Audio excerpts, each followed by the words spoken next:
बहुत स्वागत है आप सभी का हमारे YouTube चैनल यादव क्लासेस में। दोस्तों, जिन लोगों का आने वाले दिनों में MP पुलिस कांस्टेबल का एग्ज़ाम है वो लोग वीडियो को ज़रूर देखें ताकि उनको पता चल सके कि प्रश्न किस तरीके से और कहां से पूछे जा रहे हैं। आज के वीडियो में हम बात करेंगे 2 फरवरी 2022 को दूसरी शिफ्ट में पूछे गए GS के प्रश्नों को लेकर। तो चलिए शुरू करते हैं। आज के वीडियो में जो वीडियो की हॉटलाइन है वो है कि नीरा क्या है। ये प्रश्न पूछा नहीं गया है बल्कि इस पे हम वीडियो के अंत में चर्चा करेंगे, करंट से रिलेटेड जानकारी रहेगी। तो आज की वीडियो की जो हॉटलाइन है वो है नीरा क्या है, इस पे अपन चर्चा करेंगे। वीडियो को अंत तक ज़रूर देखें ताकि आपको जो हॉटलाइन है इससे संबंधित जानकारी आपको मिल सके। तो चलिए शुरू करते हैं वीडियो को। आज जो दूसरी शिफ्ट में प्रश्न पूछा गया है कि गूगल पर 2021 में सबसे ज़्यादा किस खिलाड़ी को सर्च किया गया, तो इसका राइट आंसर है नीरज चोपड़ा। नीरज चोपड़ा जी ने ओलंपिक में गोल्ड मेडल जीता है, जो भाला फेंक होता है उसमें इन्होंने जीता है। अगला जो प्रश्न है सोडियम बाइकार्बोनेट का रासायनिक नाम पूछा गया है, तो यह केमिस्ट्री का प्रश्न पूछा गया है। तो ध्यान रखें इसके अन्य नाम भी हैं कि इसको कहा जाता है सोडियम बाइकार्बोनेट और कहा जाता है सोडियम हाइड्रोजन कार्बोनेट, और इसी का तीसरा नाम है खाने का सोडा, फिर इसको बोला जाता है मीठा सोडा। ध्यान रखें अलग अलग शब्दों में पूछा जा सकता है। इसी को कहा जाता है बेकिंग सोडा। ठीक, तो अलग अलग नामों से इसको जाना जाता है। इसका राइट आंसर क्या है, रासायनिक जो सूत्र है वो है सोडियम हाइड्रोजन और कार्बोनेट। ठीक, ध्यान रखें ये भी पूछा जा सकता है कि सोडियम बाइकार्बोनेट कार्बनिक यौगिक है या अकार्बनिक यौगिक है। तो यह किस प्रकार का यौगिक है, कार्बनिक यौगिक है। ठीक, कार्बनिक, तो यह एक कार्बनिक यौगिक है। इसको खाने का सोडा, बेकिंग सोडा, मीठा सोडा और सोडियम बाइकार्बोनेट के नाम से जाना जाता है। चलिए अगले प्रश्न की ओर चलते हैं। अनुसूचित जनजाति कल्याण मंत्री कौन है मध्य प्रदेश की, तो इसका राइट आंसर है मीना सिंह मांडवे, महिला हैं जो कि अनुसूचित जनजाति कल्याण मंत्री हैं।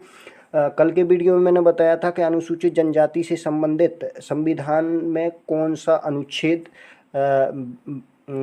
उल्लेखित है। तो अनुसूचित जाति और जनजाति का संविधान के अनुच्छेद मैंने कल बताया था 341 और 342 में उल्लेख है, जबकि अनुसूचित जाति और जनजाति की जो परिभाषा है वो आर्टिकल 366 में दी गई। चलिए चलते अगले प्रश्न पर। पानी का pH मान पूछा गया है। तो पानी एक प्रकार से क्या होता है, उदासीन होता है। पानी न्यूट्रल होता है, ऐसा भी बोला जा सकता है। जो पदार्थ या द्रव पदार्थ न्यूट्रल होते हैं पानी की तरह, उनका जो pH मान होता है वो कितना होता है, 7 होता है, अर्थात वो उदासीन होते हैं। pH से संबंधित यदि अपन चर्चा करें तो pH का जो फुल फॉर्म या पूरा नाम होता है पोटेंशियल ऑफ हाइड्रोजन या पावर ऑफ हाइड्रोजन, जो कि क्या बताता है कि हाइड्रोजन के अणु कितने हैं, जिससे हाइड्रोजन के अणु से पता चलता है कि वह पदार्थ जो लिक्विड है वो अम्लीय है या वो कैसा है, क्षारीय है। तो हाइड्रोजन के अणु फाइंड कर देते हैं कि वह जो द्रव पदार्थ है वो अम्ल है या फिर क्षार है। और जो पदार्थ ना तो अम्ल होते हैं ना द्रव होते हैं, बिल्कुल बीच वाली की पॉइंट होते हैं 7 वाले, जिनका pH में 7 होता है, वो सारे के सारे क्या होते हैं, न्यूट्रल होते हैं, या उनको क्या कहा जाता है, उदासीन कहा जाता है, जैसे पानी। ठीक, तो जिनका 7 से वैल्यू कम होता है, जिनका pH मान कम होता है, वो सारे क्या होते हैं, अम्ल होते हैं। और जिनकी वैल्यू 7 से ज़्यादा होती है वो सारे क्या होते हैं, क्षार होते हैं। ठीक, याद रखें। तो इसका जो राइट आंसर है वो क्या है कि pH मान पानी का 7 होता है और उदासीन होता है।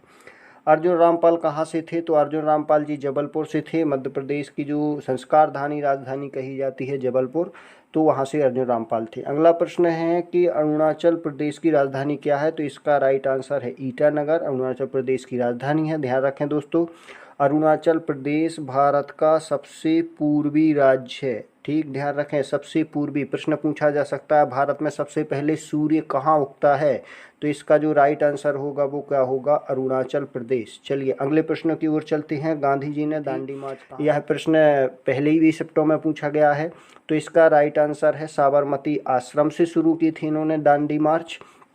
डेट की बात करें तो पिछले वीडियो में मैं बता चुका हूँ, 12 मार्च 1930 से लेकर यह है 6 अप्रैल 1930 तक इनकी यह यात्रा रही थी।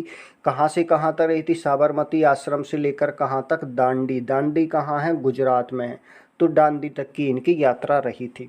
टोटल इनकी लगभग कहीं कहीं 324 दी गई है, तो 324 किलोमीटर की लगभग इन्होंने यात्रा तय की थी। चलिए अगले प्रश्न की ओर बढ़ते हैं। हाइड्रोमीटर से किसको मापा जाता है? तो हाइड्रोमीटर से किसको मापा जाता है? द्रव के घनत्व को मापा जाता है। ध्यान रखें दोस्तों, यहाँ पर एक दूसरा शब्द भी पूछा जा सकता है जिसको कहा जाता है हाईग्रो। ठीक, ध्यान रखें, क्या है? हाईग्रोमीटर। और यहाँ प्रश्न में पूछा गया हाइड्रोमीटर, तो हाइड्रोमीटर से द्रव का घनत्व मापा जाता।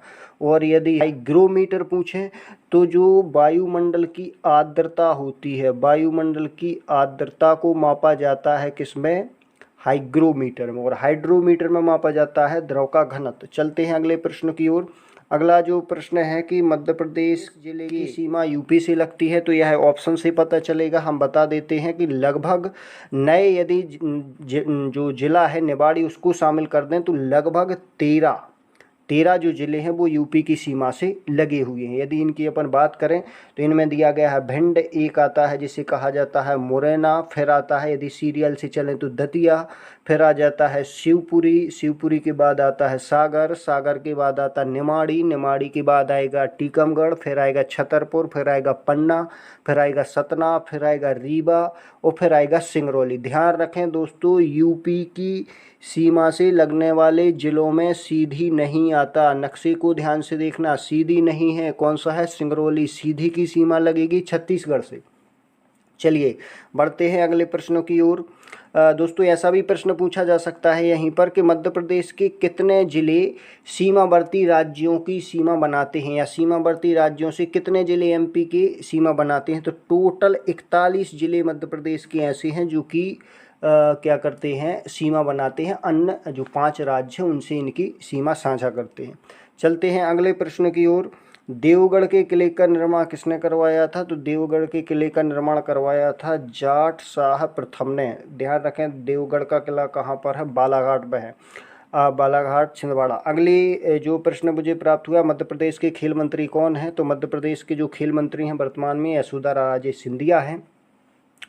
अब बात करते हैं कि जो आज के वीडियो की हॉटलाइन थी, नीरा क्या है? तो इससे संबंधित जो जानकारी है उस पर अपन चर्चा करने वाले हैं। नीरा का जो पूरा नाम है उसे कहा जाता है national interlinking of river authority, इसी को कहा जाता है नीरा। ध्यान रखें, पूछा जा सकता है। तो नीरा का पूरा नाम है national interlinking of river authority. इसकी भारत सरकार ने, यह एक स्वायत्त भारत सरकार की संस्था है जो कि क्या करती है कि इंट्रा स्टेट और इंटर स्टेट मतलब अंतर्राज्यीय और 2 राज्यों के बीच में जो नदी जोड़ो परियोजना को लेकर जो भी विवाद हैं, जो भी मंजूरी मिलने की प्रक्रिया है और जो भी उनसे संबंधित दूसरे 2 राज्यों के बीच जो भी जल विभाजन को लेकर विवाद है, पर्यावरण से संबंधित विवाद है, ये सारे विवादों का निपटारण कौन करेगा? तो ये करेगा नीरा। यह एक भारत सरकार की स्वायत्त संस्था है।